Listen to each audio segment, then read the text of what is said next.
Hey, I'm Ben. Big news this week. There's allegedly a suicide note that exists which was found in Jeffrey Epstein's jail cell, but there are no plans to make it public. But yours truly has obtained an exclusive copy of it, and here it is.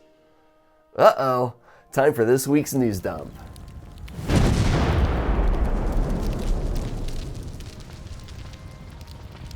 Welcome back. Every day this week, I gave myself 1 hour on the internet just to scroll, see what people are talking about, and then go write jokes and log off. So the idea is, why not do it out loud every week and get better at writing in front of anyone who shows up? So thank you for showing up. All right, let's get to the news. Well, another day, another attempt at Donald Trump's life. And honestly, I found the pacing off and the villain was a little underdeveloped.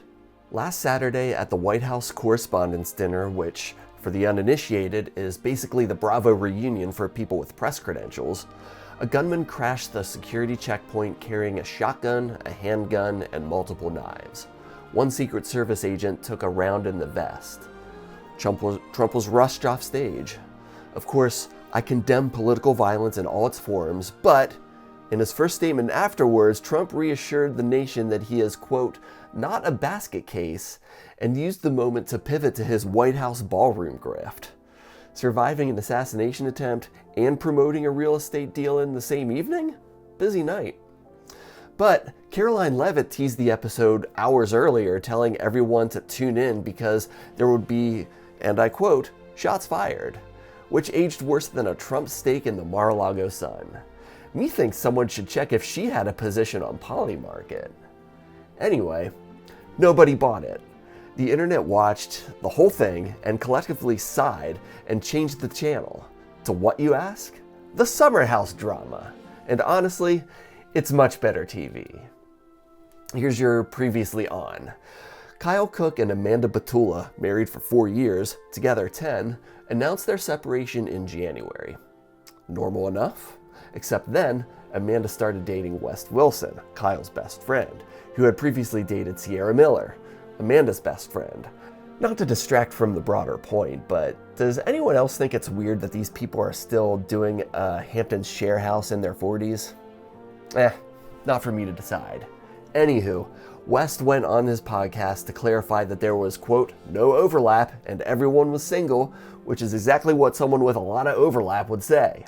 Meanwhile, Kyle called it a wild betrayal, citing bro code violations, but then was photographed kissing a Real Housewives of Orange County cast member 2 weeks later, while posting selfies with Sierra, West's ex, Amanda's best friend. With that, the circle was complete. Then, the reunion audio leaked. Bravo launched a formal investigation which, for the record, is moving faster and with more apparent urgency than the DOJ's investigation into last weekend's shooting. Trump might not be a basket case, but Carl's a mess. 2 men had their worlds blown up. Kyle used it to sell Loverboy merch and reportedly moved a lot of units. Trump used whatever that was to sell a ballroom. And if you're watching this and understood everything I just said, I say unto you, my brothers in Christ, what the are we doing with our lives? Although, I bet most of you already moved on from this. I wrote this bit on Sunday and I forgot all about it. Plus, that Trump plot was like season 8 Game of Thrones bad. Anyway, I don't know. The people would rather talk about Bravo, and I'm a man of the people. I spent way too much time on this, didn't I? All right, moving on. Actor Shannon Elizabeth of American Pie fame has earned more than 7 figures on OnlyFans in her first week on the platform, which has inspired a lot of other 90s properties to get their beaks wet. Just announced this week, Danny DeVito's Penguin will be twerking for tips. Ugh. This week in a bizarre office tour video, Kid Rock was pleading for ticket sales as he claims he's being suppressed online. I mean, you would think you would get a lot of Republicans to show up. He had them at the word kid. Now, if you're someone who goes to Kid Rock concerts in 2026, leave a comment. What's the vibe like? What type of audience shows up? And also make sure to tag the FBI so they can check your hard drive. I'm kidding. It's rich that this guy is claiming suppression in a video that he made online and that people were watching online. Also, and this is real, he literally addressed the Pentagon this week.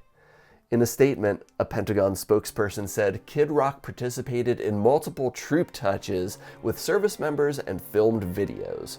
So, if my numbers ever tank, and, well, they'd have to exist in the first place, all I have to do is pivot to the old fondle a service member prank channel. It's a YouTube niche, I swear. In other news, the crew of the Artemis II mission was cursed enough to visit the Oval Office this week. And this is the picture going viral of astronaut Christina Koch making that look. Now, I know what some of you are thinking, that she should just smile. Well, first of all, haven't we learned not to tell women to smile? And second, it'd be hard for anyone to smile when you're downwind of his diaper. I'm sure she's totally fine hanging out with Trump. Absolutely not there just to secure NASA funding. Pharmaceutical companies are refusing to sell drugs needed to carry out lethal injections to the Justice Department. So, this is also real. The Trump administration's solution is to adopt firing squads as a permitted execution method. This is the best they could come up with. Oh, whoops. It says here the idea was focus grouped by Pfizer bros at medieval times on their martini lunch. Alright. Those are my jokes. I might have spent too much time on the Correspondents dinner summer house connection, but whatever. Got better one-liners than the ones I came up with? Leave them in the comments. Also, you should like and subscribe. But for now, time for me to log off. Cheers. Bye.